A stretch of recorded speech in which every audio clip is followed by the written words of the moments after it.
Hi, and welcome to another episode of Hot Takes with me, the Silver Fox. With all the tensions in the Middle East, it is not surprising that the threat level in this country has been raised, and one would expect the police to step in and ensure a sort of more solid policing to try and make sure that nothing happens. Unfortunately, due to budget cuts and a lack of resources as a direct result of the SNP doing this deliberately, it seems that Police Scotland can't respond. Indeed, their General Secretary, David Kennedy, says it is now a major problem. A lack of funding at a time with an increased threat means that the people are at risk. It is a government's first and primary job to ensure the safety and security of the people. And on this, Humza Yousaf is once again failing to do his job. More money needs to go in, more resources need to go in, and the police need to be given everything they can be given to ensure the safety of the people. This, of course, at a time when there's a massive increase in anti-Semitic attacks, defined by Humza Yousaf in the hate crime bill as a hate crime, and therefore must legally be investigated. And yet he's not giving the police the resources they need to do the very job he's demanding of them. Let's look at this and see how at risk the people of the country truly are under this government. Here goes. So, Police Scotland funding cuts leaves the country open to terror attacks, with the SNP blamed.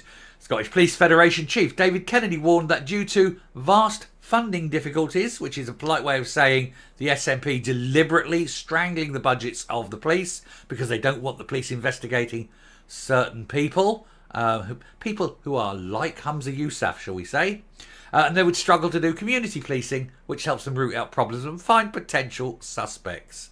And we all know exactly what we mean by this. We all know that it's a certain group. Nobody else, for example, puts on those exploding overcoats. Only one group. Anyway, brutal funding cuts affecting Police Scotland is also leaving the country open for terror attacks, claiming a key policing official.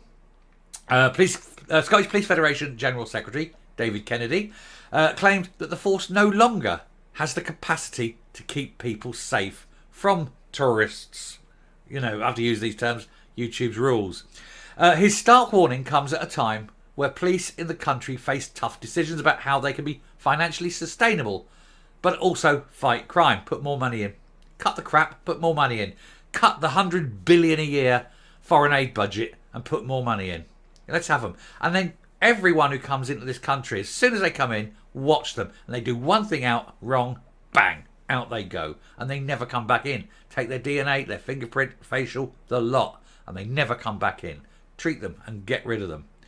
Because we all know that the trouble comes from without, not from within.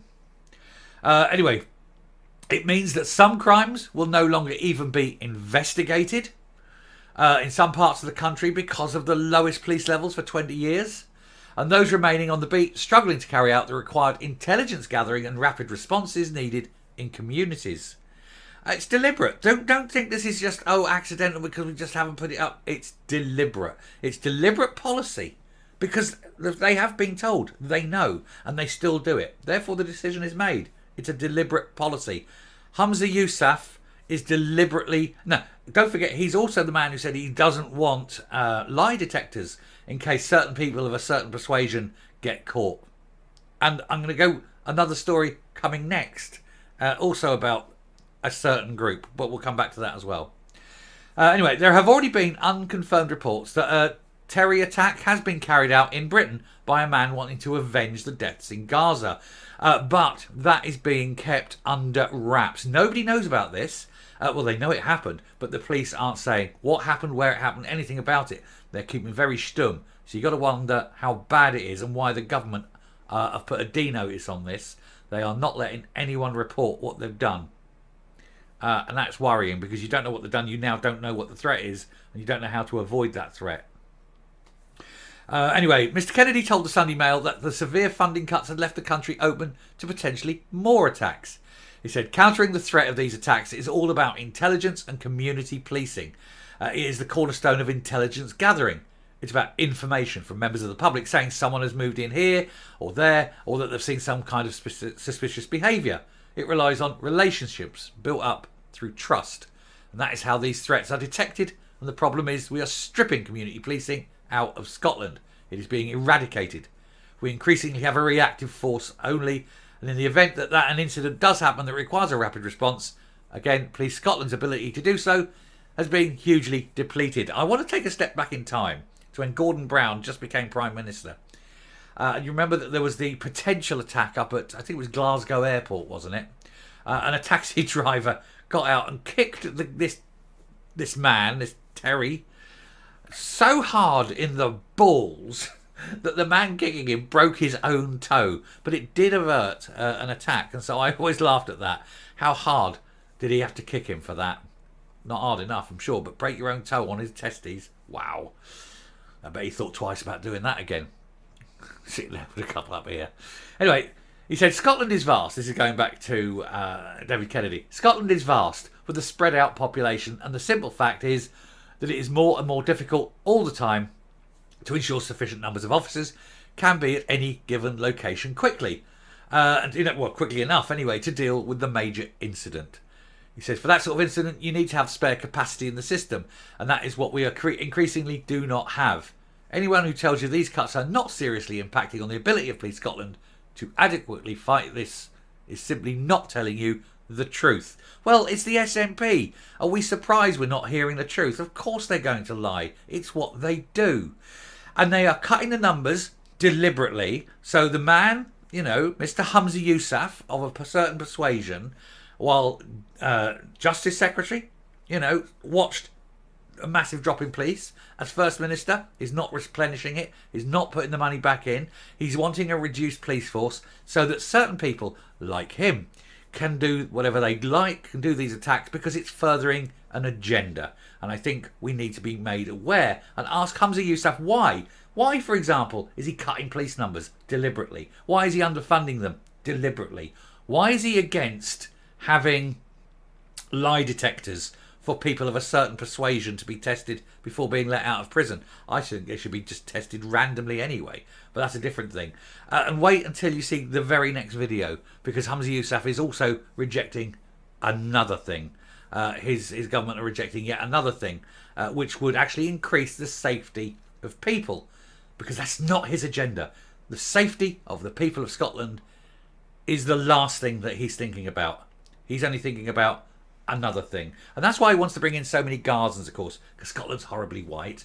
And that's why he says in his plans that anyone who's in the country, even on holiday on the day of independence, would automatically become a Scottish citizen. And that's why he wants to bring so many people in from certain places around the world. It's all part of the plan, isn't it? It's all part of the plan, because Scotland, in his words, is far too white. I'm not the racist here. I'm not the one that's saying Scotland is far too white. I'm not the one that's saying we should reduce these people. I'm the one saying he needs to be questioned. Why is he doing it? Question his motives. Anyway, a Scottish Government spokesman said, despite difficult financial circumstances due to UK government austerity, due to the inability of the SNP to run a country, the Scottish Government has increased police funding year on year since 2016-17. It may have increased funding, but not at the rate of inflation, and therefore no real increase. It's a lie. It's yet again another lie. Because if they actually had increased it by inflation, the budget would have increased by a lot more than it has. So again, it's lies and spin from the lying spinners of the SNP. The people who don't care about the safety of the people of Scotland and who are making deliberate decisions to cut police numbers and increase the amount of people who are just like Humza Yousaf. And we know ultimately what that'll lead to. Stopping there, and I'm coming up. When something happens, and something undoubtedly it will at some point happen, the likes of Humza Yousaf will be standing there and pretending to wring his hands and saying how terrible it is. And look, it's terrible, it's terrible. But it's a certain group of people that will have done it. A certain group of people who are just like Humza. And of course, people will be saying, why didn't the police intervene? Why didn't the police stop this? Well, you have to ask people just like Humza why. And you also have to ask Humza why. Because ultimately it is that, isn't it? It's no one else. No one else ever does this. It's only that one group. We all know who the group is. I can't say. I'll let you assume. Anyway, I shall stop there. Thank you very much for watching. If you like what you hear and see on the channel, please hit the subscribe button, ring the bell, leave a like, leave a comment. please share the video. And until next time, stay safe, stay well, and remember, it isn't going to be the police's fault when this happens. Blame Humza and the SNP. Bye.